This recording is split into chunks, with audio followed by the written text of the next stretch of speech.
Yes. Yeah. Excellent. Can see you and hear you. Perfect. Right. All right. Welcome. So, Louise, what we'll do is I'm going to read your bio, and then I'll mute. Everyone will be able to see you. You'll be able to see me, and I'll let you take it from here, okay? Okay. Excellent. Thanks, Noel. So, Louise Kay was born in Lancashire in the northwest of England. After graduating from university, she worked as an English teacher for 15 years, and during this time began to question the deeper meaning of life. This led her to the path of spirituality, where she found a strong resonance with the teachings of non-duality. So, Louise, you're going to do, well, we've discussed what you'll do. I know what's going on here, so I'll let you take it from here, and then I'll be here to jump in to assist wherever needed. Okay, thanks, Okay, Noel. thank you so much. Hi, everyone. Thanks for joining. I'd like to start with a guided meditation, and then I will speak a little bit on embodied awareness, and then you'll have opportunity to ask questions if you'd like to.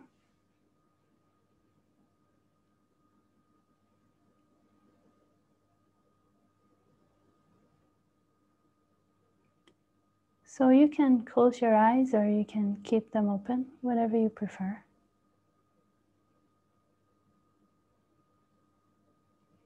And just allow your attention to drop fully into this moment.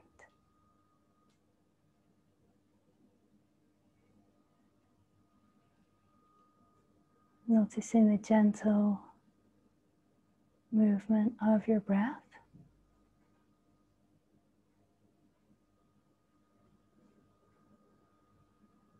You're not trying to control the breath or force the breathing to be any particular way, but just observing it.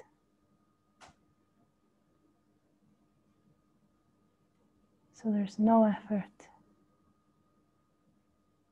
required for breathing to happen.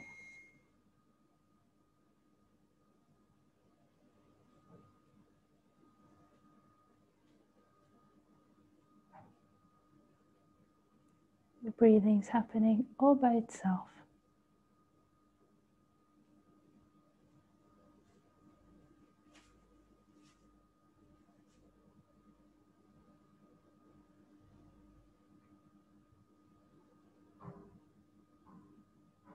Becoming aware of the background stillness, the underlying presence.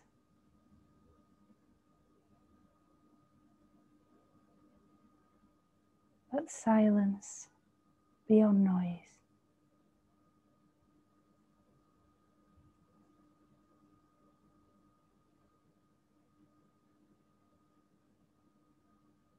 Noticing any sounds that are experienced in this moment, but not giving any mental interpretation or judgment to the sounds, just allowing them to be purely experienced, effortlessly.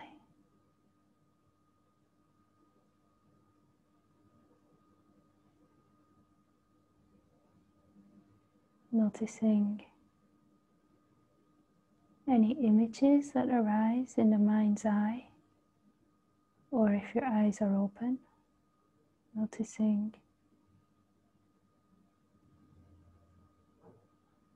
the shapes, the colors, the objects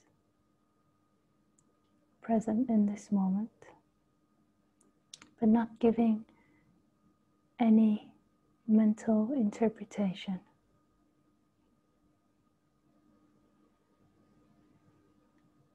Just effortlessly seeing, allowing seeing to happen all by itself.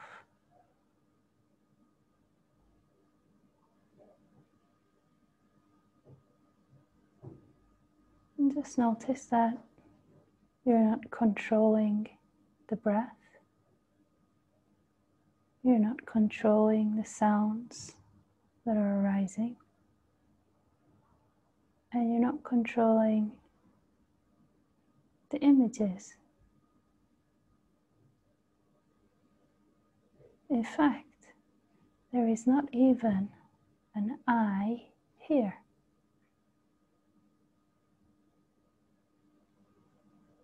There's only objects,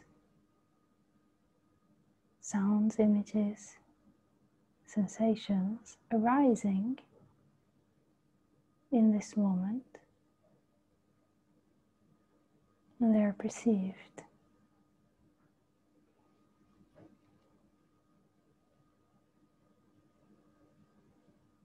Now the objects which arise and are experienced are constantly changing. Sometimes the sounds get louder, sometimes they get quieter. Sometimes it's totally silent.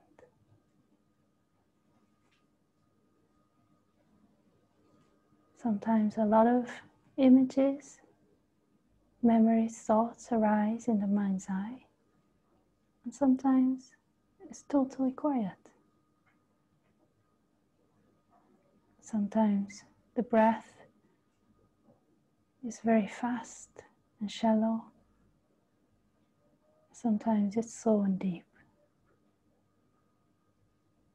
The subject which experiences never changes. And it is beyond all experience. It has no form. It has no shape. It has no size. It has no beginning. It has no end. It has no distance.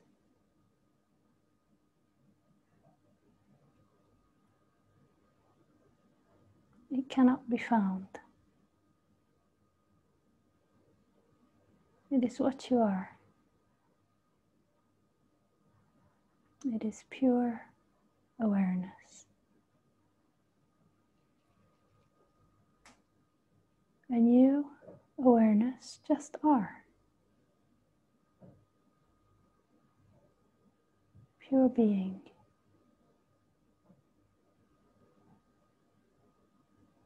And you cannot stop being. You cannot stop perceiving.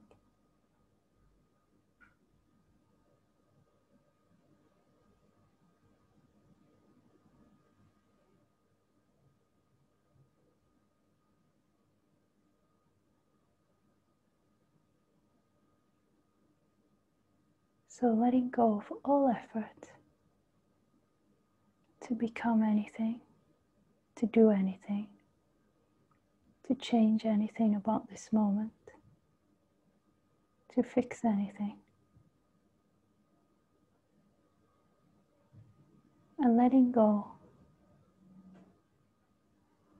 melting into pure being, allowing the sense of a separate individual conceptual I to dissolve into pure awareness.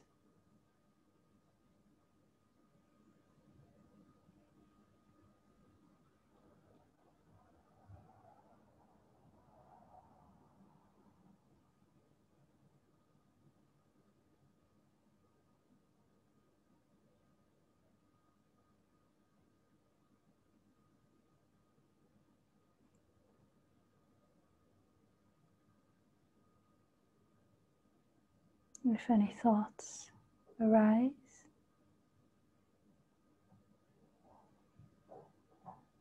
allow them to appear and disappear, to come and go.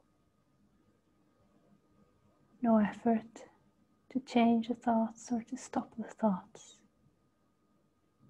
Simply allow them to be perceived. But don't believe in the content of the thoughts. Don't give any interest to whatever any thought says, regardless of how true it may appear. Instead, allow the attention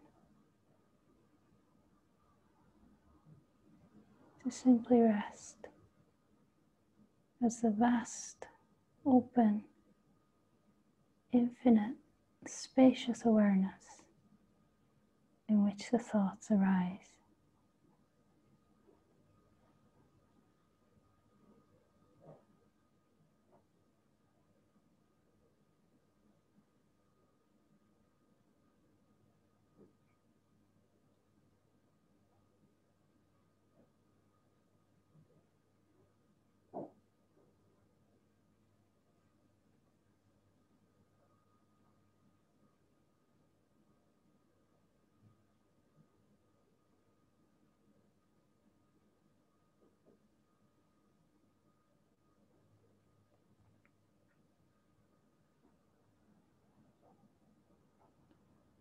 Notice how the body is also an experience which is perceived in this moment by awareness.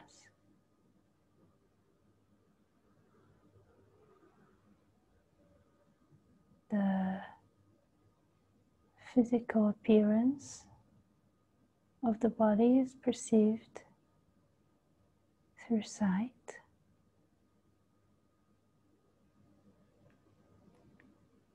When the eyes are closed, the body is known as sensations which are experienced.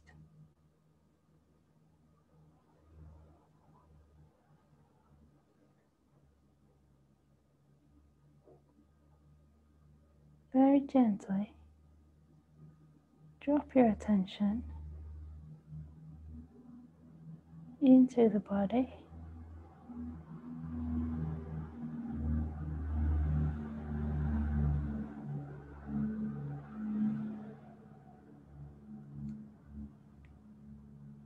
And become aware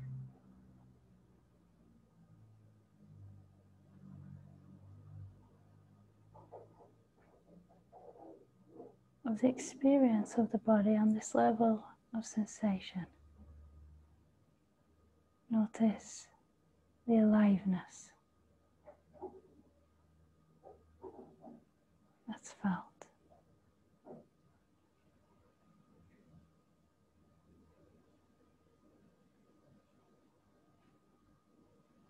Notice how it's possible to focus the attention on different parts of the body.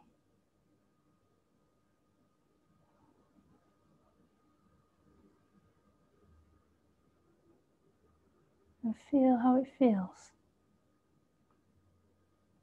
For example, bring your attention to the hands and feel inside the hands. See if you can feel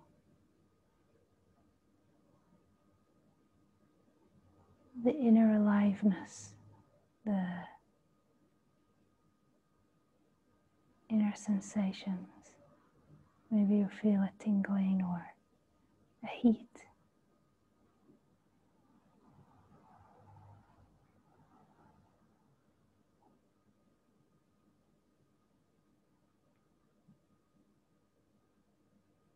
Bring your attention to the feet.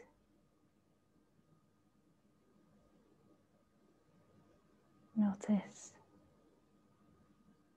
the sensations inside the feet.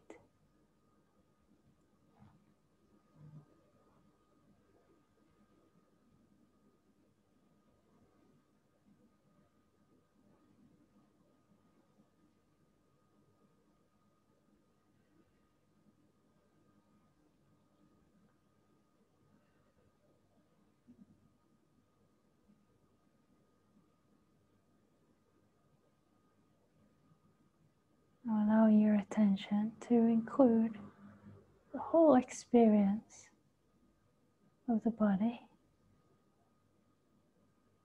feeling that inner aliveness.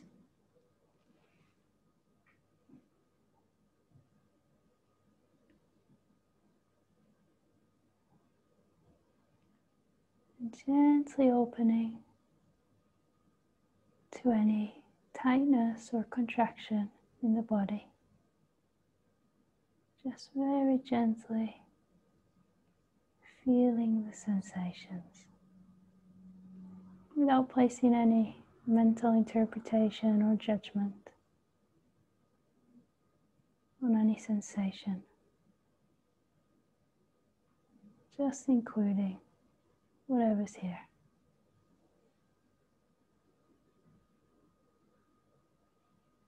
And if there are any emotions present, including and allowing them to. Allowing whatever is arising in this moment to be fully experienced, fully open to it.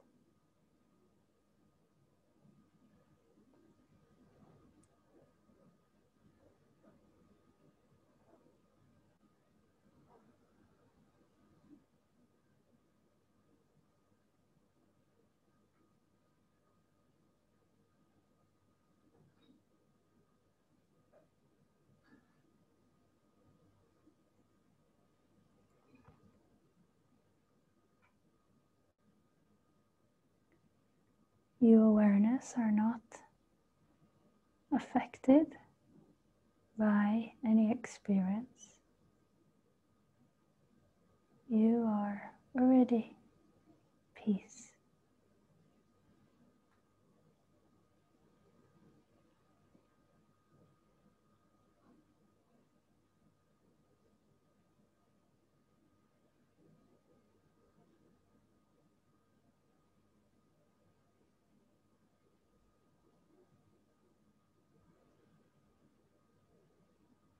So there is a deepening into the present moment.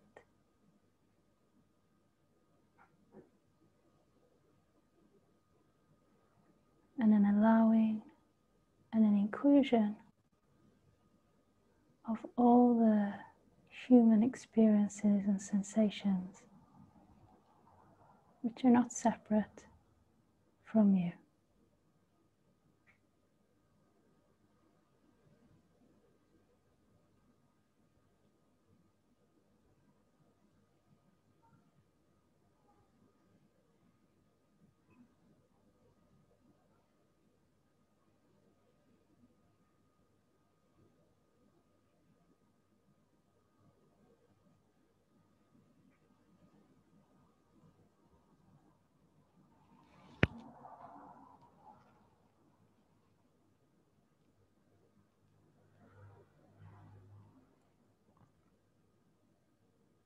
If you notice that the attention moves toward the content of the mind and becomes distracted by mental interpretations, stories, thoughts, memories, projections of the future, just notice it and then bring your attention back to being.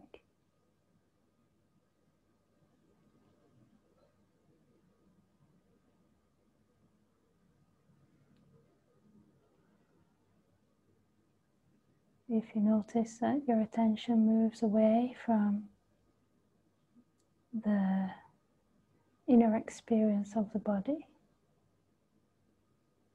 just notice and bring your attention back into the body,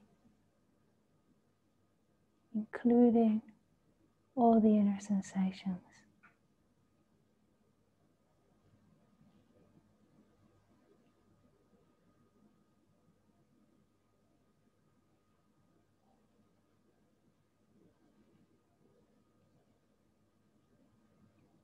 Not waiting for anything to happen.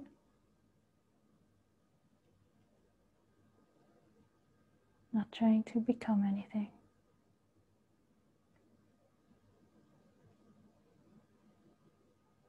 not trying to have any particular experience, just allowing fully the experience of this moment to be exactly as it is right now. Because whatever's here right now is the most perfect experience for you to be having.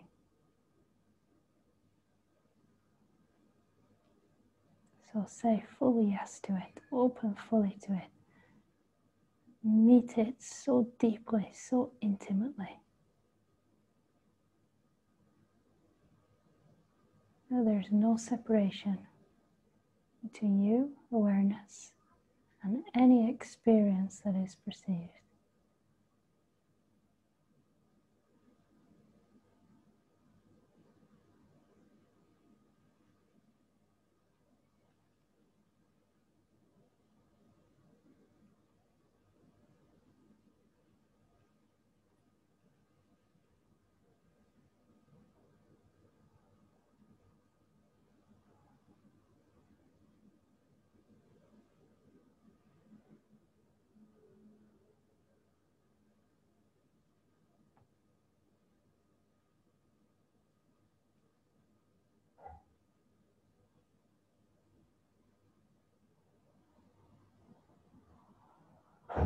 Just have a look at your own experience in this moment with fresh eyes,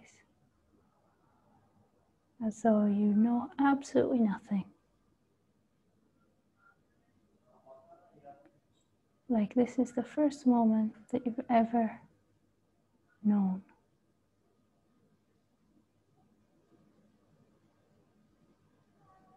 You don't know any language.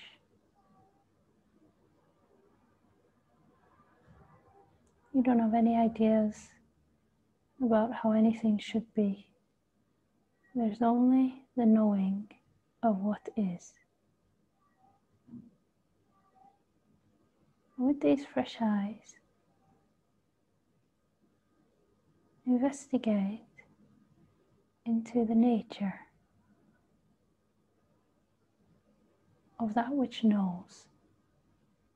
That which knows right now, I exist.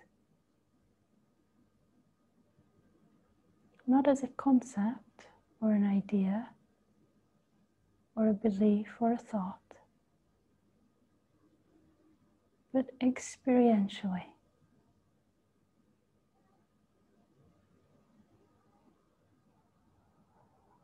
What is the nature of that which is perceiving this moment?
Now, if your eyes were closed, open your eyes, but keep your attention here, fully present in this moment, resting as this vast, infinite, open space of awareness, and allowing these experiences to arise, to come and go,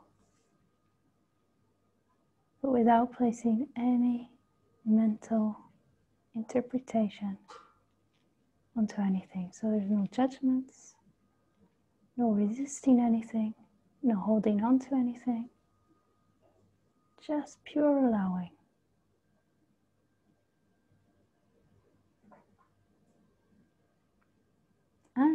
including the inner experience of the body.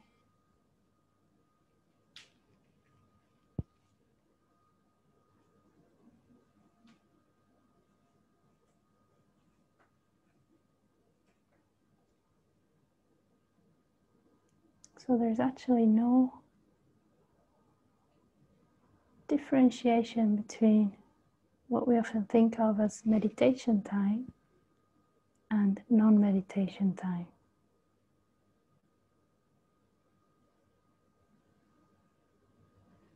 And in this way, every single moment is experienced from this deeper space of being. And so we relate with the world and interact with the world from this deeper place, which is beyond the conditionings of our mind. So when words come to be spoken, they're spoken from this deep stillness, the silence, which is the intelligence that animates all life forms. And this intelligence is much vaster, greater, wiser than limited intelligence of the human mind. But in order to access that, we must give up our identification with the human mind and that sense of the individual me.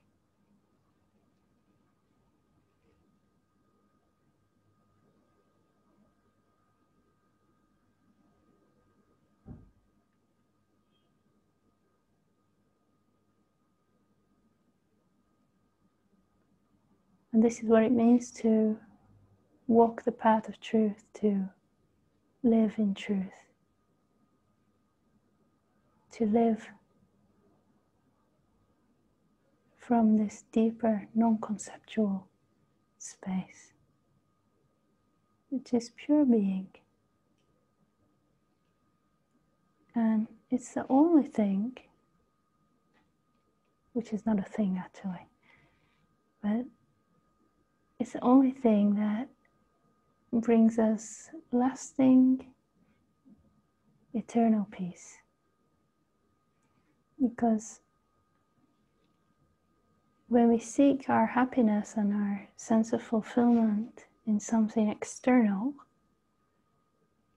the nature of experience and the level of form, the reality that's the level of form, is constantly changing. It's coming and going. So there's always a fear of losing that external object, whether it's a person, an experience, or an idea. Because then, if our happiness and sense of fulfillment is dependent on that, when we lose it, we also lose our sense of peace. So there's a fear which brings attachment and holding on. So we first have to let go of everything. And that can sometimes trigger a fear that arises in the system. And the mind says, well, if I let go of everything, I won't know who I am. I won't know how to be. I won't know how to relate. I won't know how to live. I won't be able to function.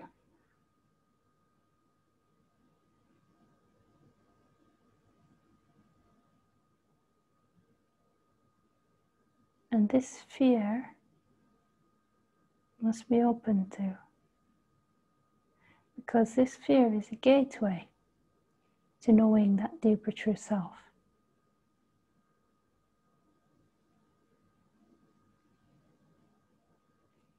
And it can often feel like I might die if I let go of all that. If I let go of the me that I spent my whole life giving so much effort to creating and modeling and forming, if I let go of all that, then what remains? And it is a kind of a death. But all that dies is that which is ultimately not real. And what it reveals is the deeper essence of that which you are, which has always been here. It's just that it's veiled by this conceptual self, this image of me that we build up throughout our lives, starting with the name that we're given, and then the idea that either I'm a good person or I'm not good enough. That's just two sides of the same coin. And everything that I want, that I'm trying to get, that I think I should experience, all the stories of my relationships, my life, everything I'm scared of, everything I believe in, my nationality, my spiritual beliefs, all of that is a bunch of concepts, which are just thoughts. And if we let go of it all,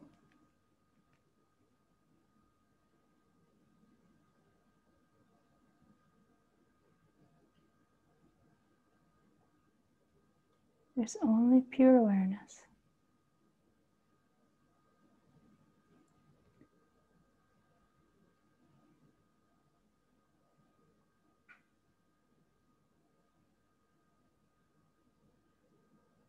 And this pure awareness is the essence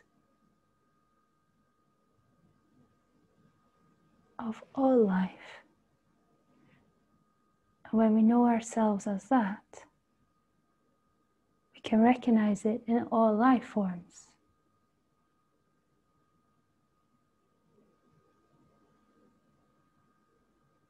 So we see beyond the concept of me and beyond the concept of the other.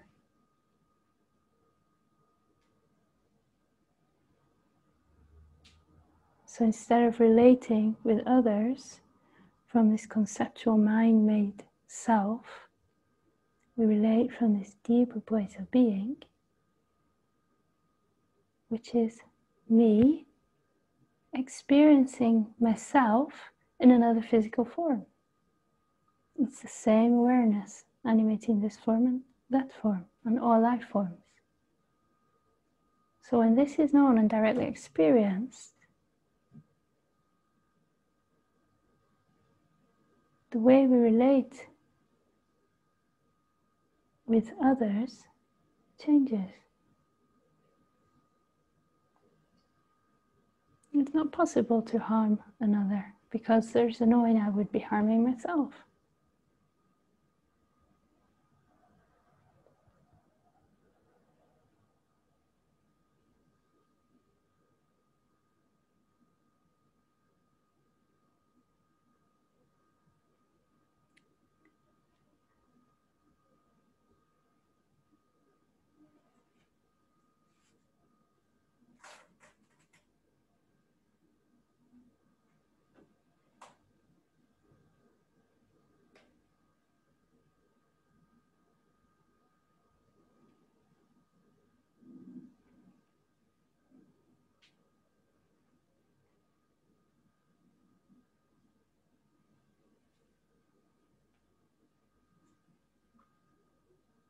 So this is the foundation of the teaching, to inquire into who am I,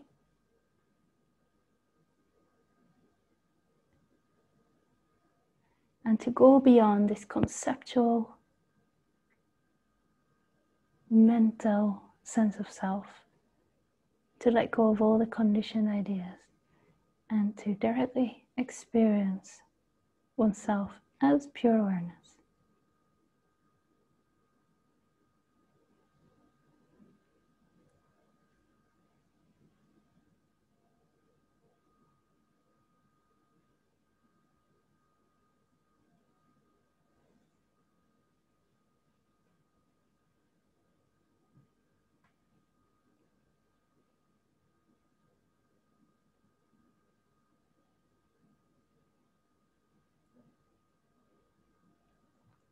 Now, what is embodied awareness? Embodied awareness means that once there's the knowing through direct experience that I am awareness, there is not the negation of the human experience. Okay, now I see I'm not this body, I'm not this mind, so I will just negate whatever's happening, it doesn't matter. But the inclusion of it and the full allowing, the full intimate experience with the human expression.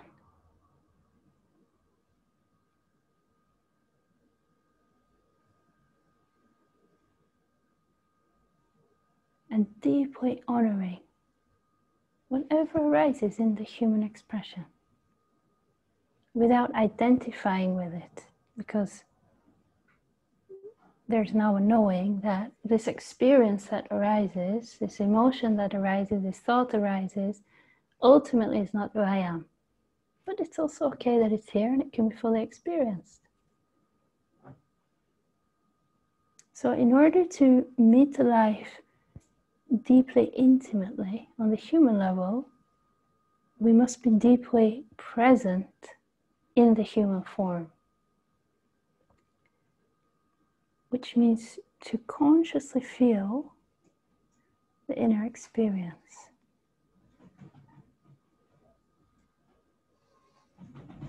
Now, most of us, when we bring our attention into the body,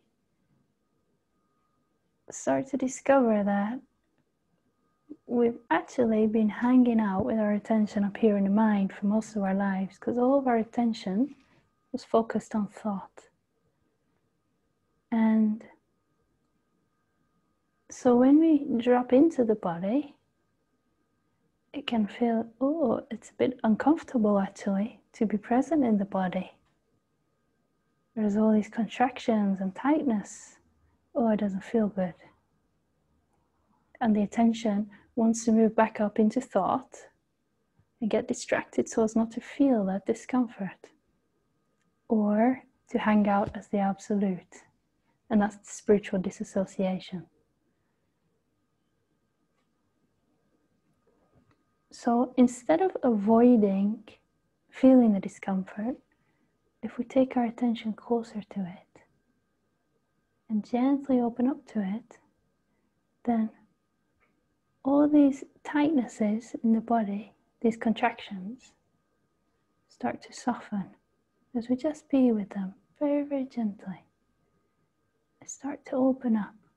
And as they open up, that energy that's been dense starts to dissolve. And as it dissolves, there's more space created for consciousness to be present in the body. And it allows us to deepen.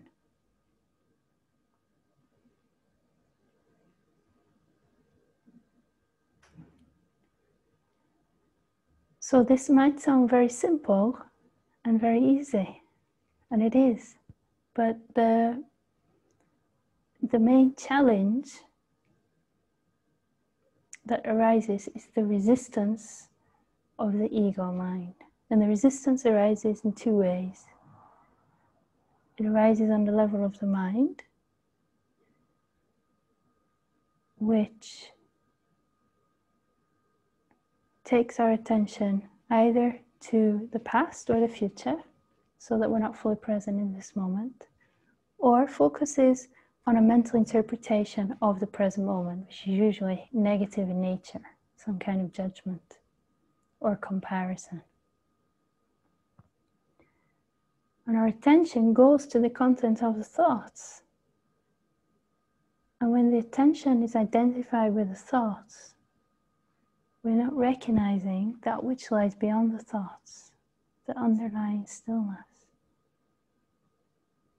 So this is an unconscious automatic habit that was formed for most of us at a very young age, where our attention just keeps going to identify with thoughts. The thought arises in awareness, our attention goes to it, sticks to it, and then it pulls us, and then another thought comes, and we get caught in these cycles of internal conversation. And we're not fully present in the moment. We're not noticing the birds, the sound of the birds, or the beauty of the sunlight shining on the surface, or the gentleness of the breath. We're gone. So all that's required is to vigilantly keep the attention present, and every time that unconscious movement goes to the thoughts, the moment you notice it, just bring it back. Come back, come back. And allow the attention to include the body. Now the ego mind presents itself in a form of resistance also in the body. I just got to keep an eye on the time here so we can take some questions. Okay, we'll go to questions in a minute. And the contractions that we experience are a denser form of consciousness. It's unconscious parts. And these two must be dissolved by just feeling and including them.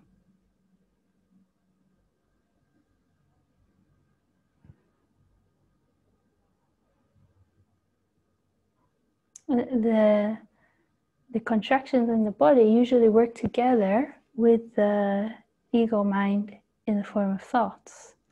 So the sensation arises that's unpleasant, maybe a tightness or heaviness, and then a thought arises from the mind which interprets it as bad, as negative, and it says, I shouldn't experience this shouldn't be here, I want to experience something different than this because it's uncomfortable.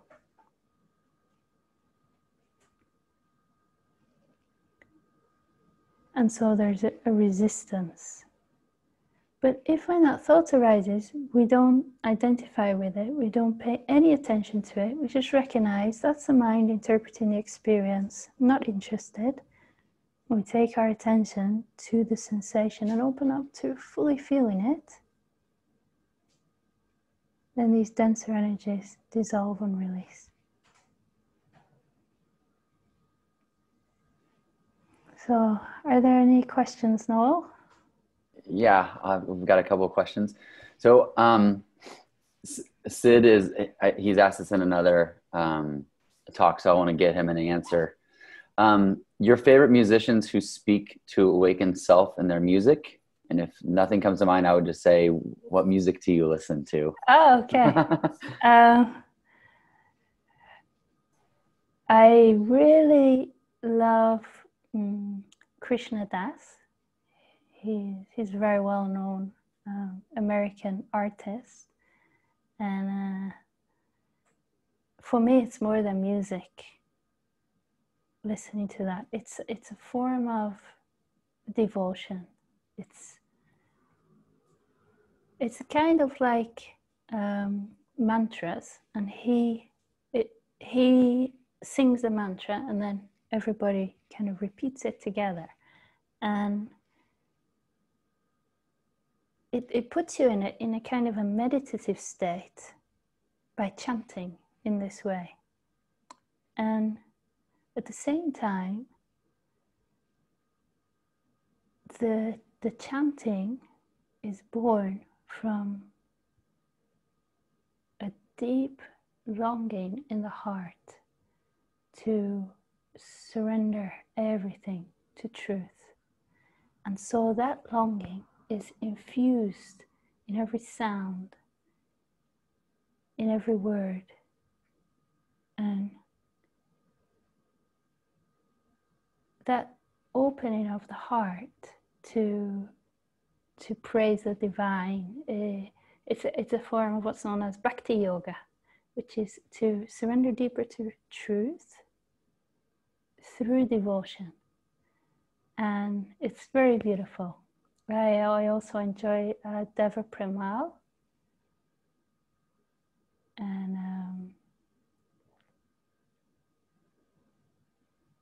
trying to remember the name of the other one. But that kind of music is what I enjoy. Music that is more than music. It's an expression of truth, and it's a form of channeling in a way, where often when we go beyond the conceptual self and we surrender into being, and we deepen into the stillness, then because the nature of consciousness is that it loves to create forms and express in form, often it expresses through us, using this form as a vehicle for its expression of truth. And it can come through in such beauty in different people. And you might find that a creative expression starts to move through you as you surrender deeper, whether it's dance or singing or music or artwork or poetry. And even if it's something that seems to the human mind totally unspiritual, like building houses, or something that seems quite mundane, maybe working as a supermarket cashier, the energy that comes through will be different. It will be infused with a different quality. And the creation, the end result, so if you're a builder, for example, the house that's built will be infused with a higher consciousness. And even if people aren't aware of it on some level, they feel it. Maybe they go in the house and feel like, wow, what calm energy in here. Because it's been created from a different place. Or if you're working at the supermarket, every person that comes through the checkout, there'll be a beautiful, intimate meeting of consciousness seeing itself in every customer. And people will feel it, even if they're not consciously aware of it. So when we live from this place of presence, it's not just that we experience ourselves much more peace and less chaos and drama in life. It's that we start to also contribute to a collective humanity where there's much more peace and harmony, and we stop contributing to the chaos and the dysfunction. So it's not just a gift for ourselves, it's a gift for the whole of humanity and the planet too. Beautiful answer. Thank you. So Virginie asks, do you think that once we understand or experience non-duality, do you think we become more loving individuals, more compassionate with ourselves or with others? This is actually a really good question for what you just said. Is that your own experience of people from this community and with yourself?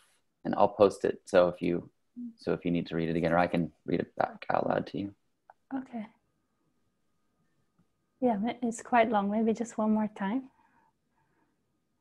Yeah, 1 second here. So do you think that once we understand or experience non-duality, that we become more loving individuals, more compassionate with ourselves and with others? And is that your own experience from this community in non-duality and with yourself? Mm-hmm. That's a very good question.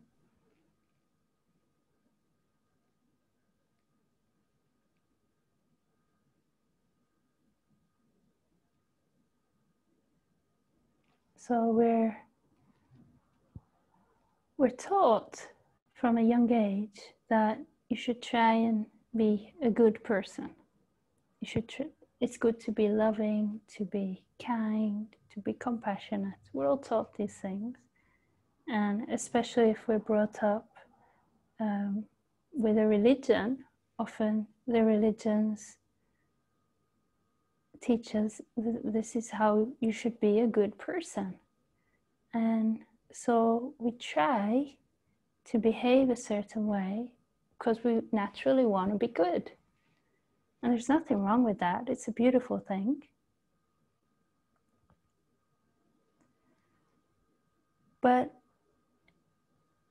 it's like some effort is involved, which would imply that if we have to try to be good, if we were just authentically ourselves, and maybe we wouldn't be good, maybe we wouldn't be compassionate, maybe we wouldn't be unconditionally loving.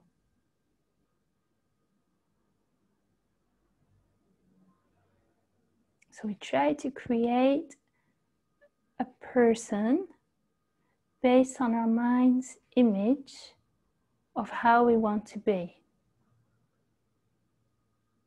We try to fit into a mold so that we can be accepted by other people, and so that people can say, oh, she's a lovely person, she's a very good person.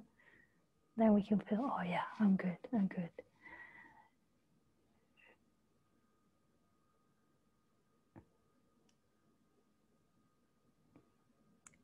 But in doing so, we actually have to push down or turn away from or negate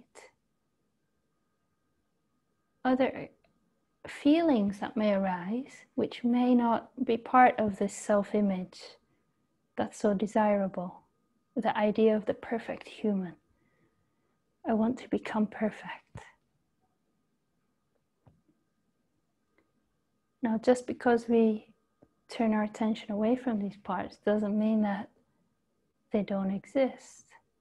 It means that what's perceived as darkness or negative gets shoved down. We don't want to look at that.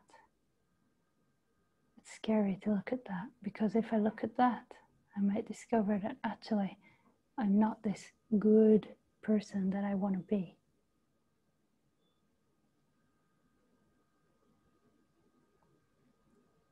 And in this inquiry into non-duality, there's a deeper looking than what it means to be good or bad.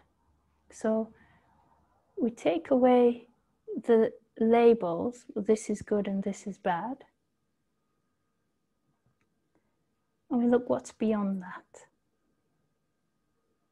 And what is discovered that at the core of our experience, there is just pure awareness. And it's totally perfect, totally whole, totally complete, not lacking anything. And that's what we are.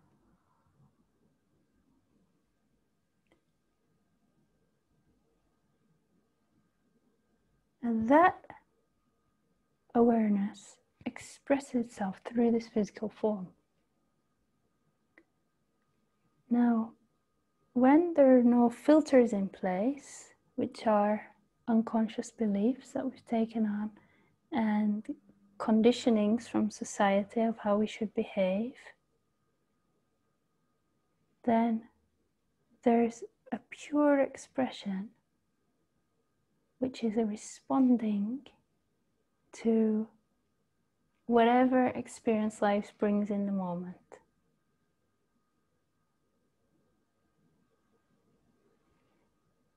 And without the conditioned behaviors, the unconscious patterns playing out that we picked up, there is a responding from a place of peace. And the nature of this true self which responds is unconditional love. And it's very gentle, it's very compassionate by nature. So there's no effort to behave any certain way. That behavior just flows through us, unfiltered. So instead of trying to become a good person, what's actually more effective is to look at our experience to discover what are the filters that are conditionings,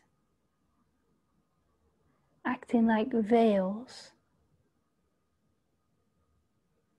preventing this natural expression. Because when they're removed, we relate naturally with gentleness. And this relating with gentleness starts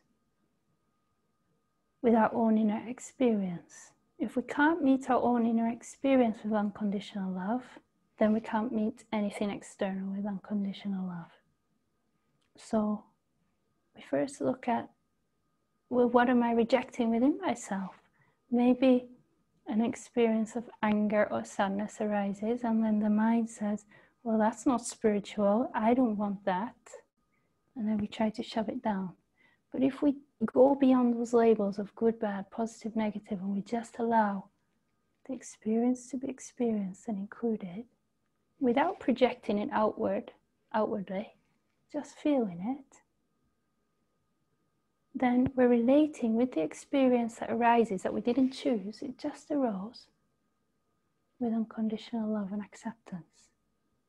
And when we can hold space for our own inner experience, and we can hold space for other people's experience, even when they're projecting their pain onto us, we don't try to change our inner experience, and we don't try to change the others. It's just allowing everything to be as it is. It doesn't mean to say that we don't take action when it's necessary, or we don't say no or set boundaries when it's necessary. But when we set a boundary or say no, it comes from this place of gentle unconditional love, not from a place of aggression. Now, on the level of the absolute or true nature, we're totally perfect and whole and complete. We always were, we always have been, and we always will be. Nothing to change, nothing to fix. The human expression is by its very nature imperfectly perfect. So there's always something to fix, to heal, to improve. And the key is not to focus on the human aspect, trying to reach that point in the future when one day I'll be the perfect human, which is not possible. But to transcend the human aspect and discover the true self, that which you already are,